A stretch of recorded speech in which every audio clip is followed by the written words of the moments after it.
এ কি খনা, তুমি আচার্যদেবের উপহার ফিরিয়ে দিচ্ছ কেন? দাঁড়ান, ওর কথাটা ওকে আগে বলতে দিন না। বলো খনা। আমি তো আর শিক্ষা গ্রহণ করতে পারবো না, তাহলে এই কলম নিয়ে আমি কি করব? দেখো খনা, এই কলম ফেরত দেওয়া খুব সহজ, কিন্তু এই কলমের প্রতি সৎ ব্যবহার করা ততটাই কঠিন। কিন্তু আচার্যদেব, সে পথ তো বন্ধ করে দেওয়া হয়েছে। খনা, জ্ঞান আহরণ কখনো বন্ধ করা যায় না। জ্ঞানের প্রবাহ সর্বত্র। তোমার কর্তব্য সেই প্রবাহে নিজেকে ভাসিয়ে দেওয়া। কিন্তু আচার্যদেব, আমাকে তো তা করতে বারণ করা হয়েছে। কে আমাকে এই ব্যাপারে সাহায্য করবে বলুন? খনা, তুমি যা বলছো সবই পুঁথিগত বিদ্যার বিষয়। নিজের থেকে জ্ঞান অর্জনের কথা তুমি কিন্তু ভুলে যাচ্ছ। সে কিভাবে সম্ভব? ভগবান বুদ্ধের কথা ভাবো খনা। ভগবান বুদ্ধ নিজের চেষ্টায় নিজেকে নিজেই সর্বজ্ঞানী করেছিলেন। কিন্তু আচার্যদেব, খনার পক্ষে কি তা করা সম্ভব? অবশ্যই সম্ভব। এও তো প্রকৃতির বিধান। ভেবে দেখুন, তারারা খনার কত আপন। তাই খনার শিক্ষা গ্রহণ পদ্ধতি ভিন্ন হওয়াই শ্রেয়।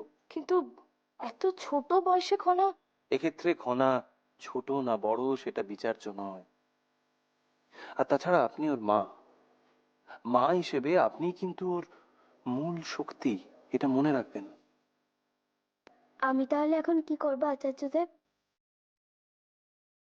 আশ্রমে আমার ছাত্ররা তারাদের জীবনকাল নিয়ে গবেষণা করছে, তাদেরকে আরো জানার চেষ্টা করছে।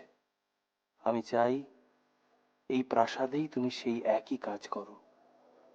এতে তুমি আরো কিছু শিখতে পারবে খনা। তাহলে কি আমার জ্ঞান আহরণ আবার শুরু হলো? আমার শিষ্যত্ব গ্রহণ করলে এটা আমি তাদের পড়িয়ে দিই।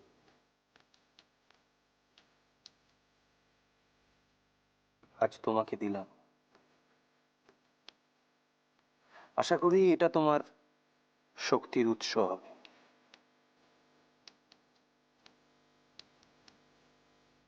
খনা, তুমি ঈশ্বর প্রদত্ত সন্তান। তোমার শিক্ষা লাভকে বঞ্চিত করার ইচ্ছে স্বয়ং ঈশ্বরেরও নেই। আচার্যদেব, আপনি যা বললেন আমি আমৃত্যু তা পালন করব। খনার শক্তি সঞ্চারিত করতে আমি আমার শেষ রক্তবিন্দু দিয়ে সচেষ্ট থাকব। এখন আমি চলি।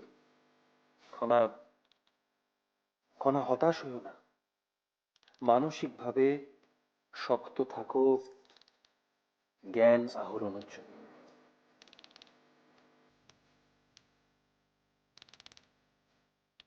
আসো।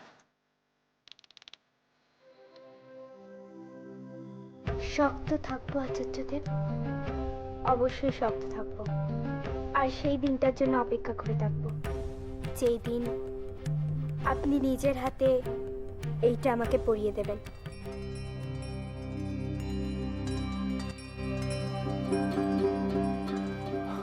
আসুন আসুন মাসুমা, আপনি এই সময় প্রাসাদে? হ্যাঁ উপদেশ্য, আসলে জ্যোতিষবীরের মুখে যখনই শুনলাম যে খনার জন্মকুণ্ডলী তৈরি করা যাচ্ছে না, তখন থেকেই খুব দুশ্চিন্তায় আছি। তাই হ্যাঁ মাসুমা, ঐশিকা তো বিশ্বাসই করতে চাইছিল না যে খনার জন্মকুণ্ডলী তৈরি করা সম্ভব নয়। আমি লজ্জিত মহারাজ যে রাজকুমারীর জন্মকুণ্ডলী আমি তৈরি করতে পারিনি। যদি অন্য কোনো জ্যোতিষীকে দিয়ে আপনি... না না, এক্ষুনি এসবের কোনো প্রয়োজন নেই। আপনি আপনি চেষ্টার কোনো ত্রুটি রাখেননি, এটাই আমার বিশ্বাস। কিন্তু উপদেশ্য, খনার জন্মকুণ্ডলী নিয়ে তো ছেলে মানুষই করা যায় না। অন্য জ্যোতিষীর পরামর্শ তো আমরা নিতেই পারি। আচ্ছা জ্যোতিষবীর, আপনার সন্ধানে কোনো ভালো জ্যোতিষী কি রয়েছেন? এই মুহূর্তে দরকার সিংহলের সবচেয়ে জ্ঞানী ব্যক্তি, আর তিনি হলেন আচার্যদেব। উপদেশ্য, এ তো অতি উত্তম প্রস্তাব।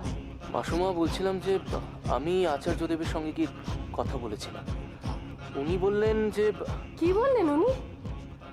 কি বললেন মহারাজ? তোমার যারা সন্দেহভাজন তাদের প্রতি লক্ষ্য রাখো। আসলে আচার্যদেব যদি রাজকুমারীর জন্মকুণ্ডলী তৈরি করেন তাহলে এটা প্রমাণিত হবে যে আমার এই বিদ্যে বুদ্ধি এই রাজসভায় আর কাজে লাগবে না। পদত্যাগ করাই আমার উচিত হবে, তাই না মহারাজ? না না, আপনার পদত্যাগ করার কোনো প্রয়োজন নেই। আচার্যদেব আমাকে বললেন যে খনার ভবিষ্যৎ নিয়ে এখন চিন্তিত হওয়ার কোনো প্রয়োজন নেই। এখন আমি চলি, আমার কিছু কাজ আছে।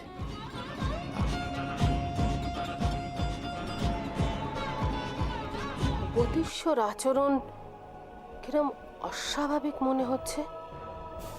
ওকে কি কেউ সাবধান হবার পরামর্শ দিয়েছে? রাজিমা, রাজিমা, আমি আমার কথা রাখতে পেরেছি। এত উত্তেজিত কেন? তা কি কথা রাখতে পেরেছো তুমি? রাজিমা, নগণ্যটির হত্যাকারীর সন্ধান আমি পেয়ে গেছি।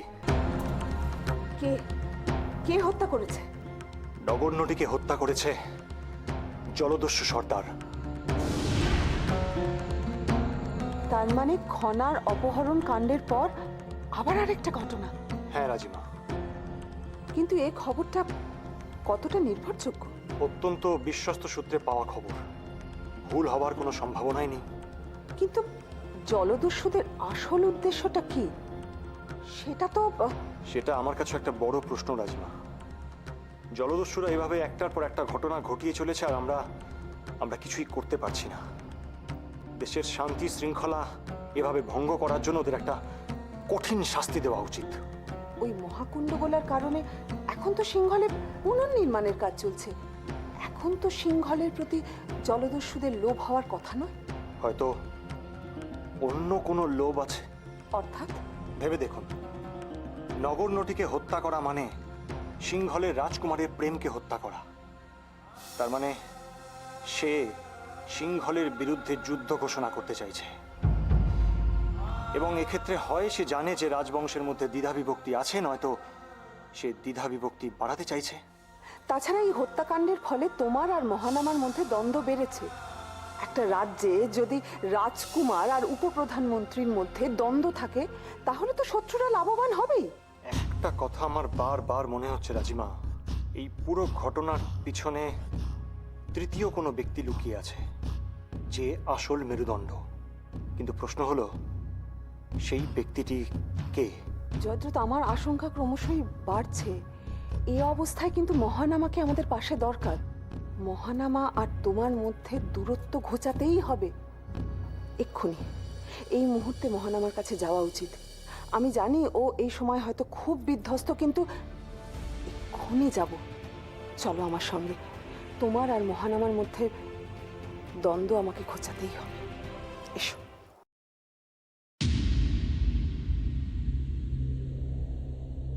কেন এভাবে আমাকে অবিশ্বাস করছো রাজকুমার? একজন যোদ্ধা হয়ে আরেকজন যোদ্ধার উপর ভরসা নেই তোমার? জয়দ্রথ, তোমার নিজেকে যোদ্ধা বলতে লজ্জা করে না? নির্লজ্জ। শোনো রাজকুমার,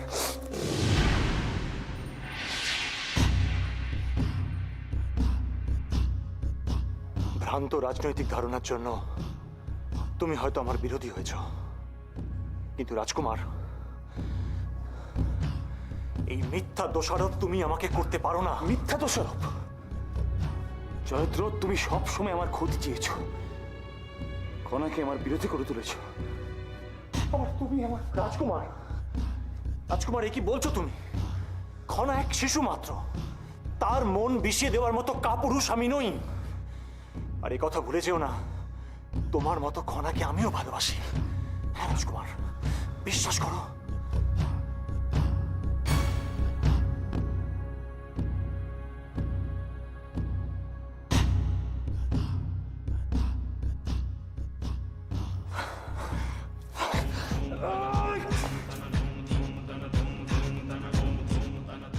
ও, এই তো প্রাসাদের দয়াময়ী মাতা চলে এসেছে। আসুন আসুন, এবার বলুন আমাকে আপনার কি কি বলার আছে। এবার নিশ্চয়ই আপনি একটা হত্যাকে সমর্থন করবেন। বলো মহানামা, বলো তোমার আর কি কি আমাকে বলার আছে সব বলো। তোমার মন হালকা হওয়া দরকার। ওহ, আপনি তাহলে নতুন কোনো পরিকল্পনা নিয়ে এসেছেন, তাই না? একটা কথা কি জানেন নাজিমা, এই নারীরা পুরুষদের চেয়ে অনেক বেশি রাজনৈতিক পরিকল্পনা করতে পারে, কারণ পুরুষরা তো এত ছলনা জানে না, তাই না? মহানামা, আজ তোমার কোনো কথাই আমাকে আহত করতে পারবে না। হ্যাঁ, কারণ আমি জানি সন্তান যখন মানসিকভাবে আহত থাকে তখন একজন মার কি করা উচিত। মহানামা, তুমি হয়তো ভুলে গেছো ছেলেবেলায় আমি তোমাকে গান গেয়ে ঘুম পাড়াতাম। আজ আমাকে তোমার শত্রু বলে মনে হচ্ছে, কিন্তু আমি তোমাকে পুত্র সম দেখি। বন্ধ করুন, দয়া করে সব বন্ধ করুন। একজন নগণ্যটিকে যে রাজপুরুষ এতটা ভালোবাসতে পারে তার হৃদয় তো অনেক বড়, সে তো মহান। মহানামা, তোমার জন্য আমার গর্ব হয়। আমি জানি নগণ্যটিদের প্রতি সকলেরই একটা লোলুপ্ত দৃষ্টি থাকে, সকলেই তাদের শুধু ভোগ করতে চায়, কিন্তু মহানামা, মহানামা, তুমি তুমি তো তা চাওনি। তুমি তাকে ভালোবেসেছিলে, তাকে সম্মান দিয়েছিলে। সব হারিয়ে ফেললাম রাজিমা, আমি সব, আমার আর কিচ্ছু নেই, আমি সব হারিয়ে ফেলেছি রাজিমা, আমি সব। না মহানামা, তুমি এভাবে কেন বলছো? আমরা সকলে তো আছি তোমার কাছে।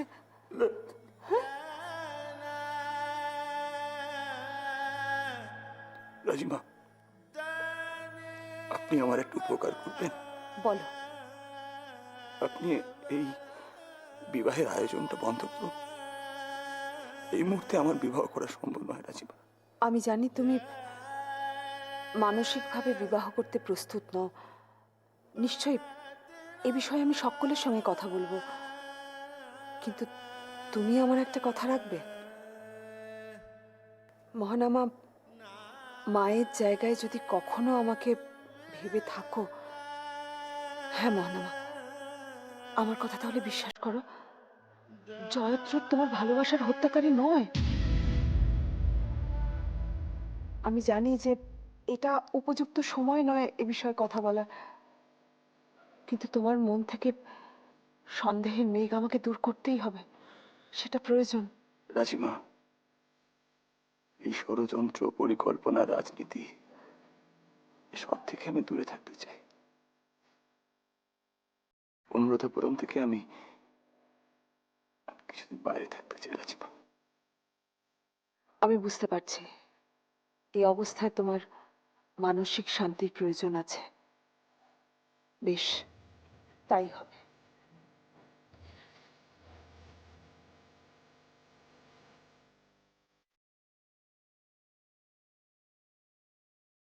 রাজকুমার, রাজকুমার, তোমার প্রেমকে আমি হত্যা করিনি। বিশ্বাস করো, বিশ্বাস করো আমায়, আমি এত নীচ কাজ কখনোই করতে পারি না।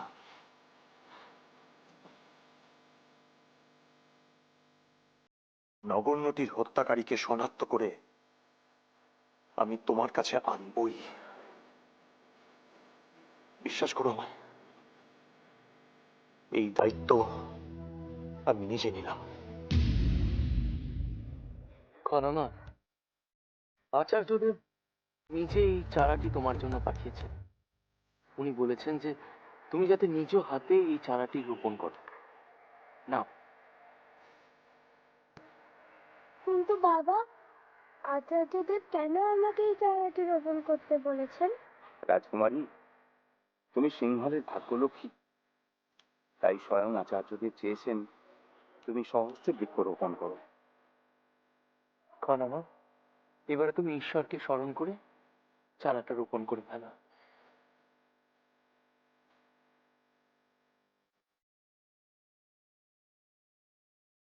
হে সূর্যদেব, আগ্নেয়গিরি ধ্বংসের পর আমাদের সিংহল পুরো ধূসর হয়ে গেছিল। এবার তুমি সিংহলকে চিরে সবুজ করে দাও ঈশ্বর, চিরে সবুজ করে দাও।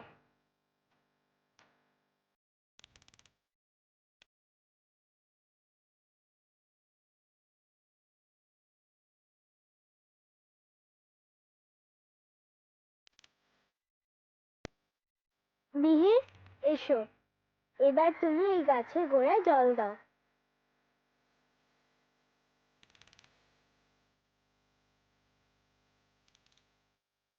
সবই মা দুর্গার ইচ্ছা।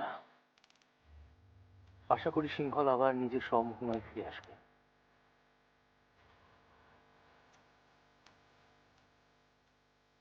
হ্যাঁ না মিহির, এই বৃক্ষরোপণে অংশ নিতে পেরে তুমি খুশি নাও?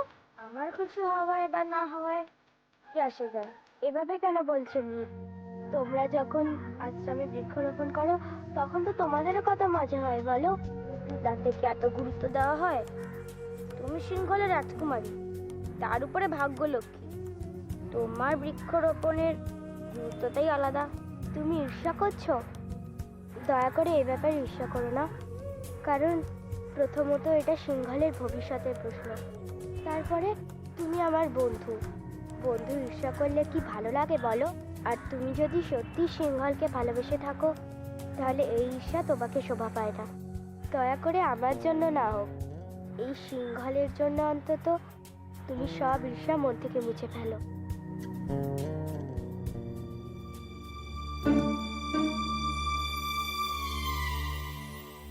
এখনো গুপ্তচর এলো না কেন?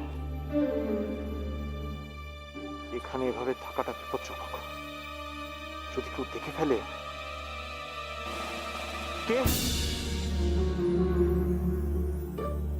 কে? উপপ্রধানমন্ত্রী মশাই, তুমি এত দেরি করলে কেন? জানো তোমার জন্য আমি এখানে কখন থেকে অপেক্ষা করছি? আমি দুঃখিত উপপ্রধানমন্ত্রী মশাই। প্রধান কে জানতে পেরেছো? কি হলো, উত্তর দাও। রাজকুমার। হ্যাঁ জানি, ওই প্রধান নামক ব্যক্তি রাজকুমারের চরম শত্রু। তুমি শুধু বলো প্রধান কে?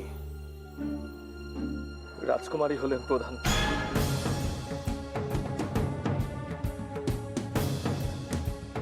তুমি জানো তুমি কি বলছো? আমি যা বলছি নিশ্চিত হয়ে বলছি। এই সংবাদটা যদি সামান্যতম ভুল হয় তাহলে কিন্তু তোমার প্রাণ যাবে। আমি সঠিক খবর পেয়ে আপনার কাছে এসেছি।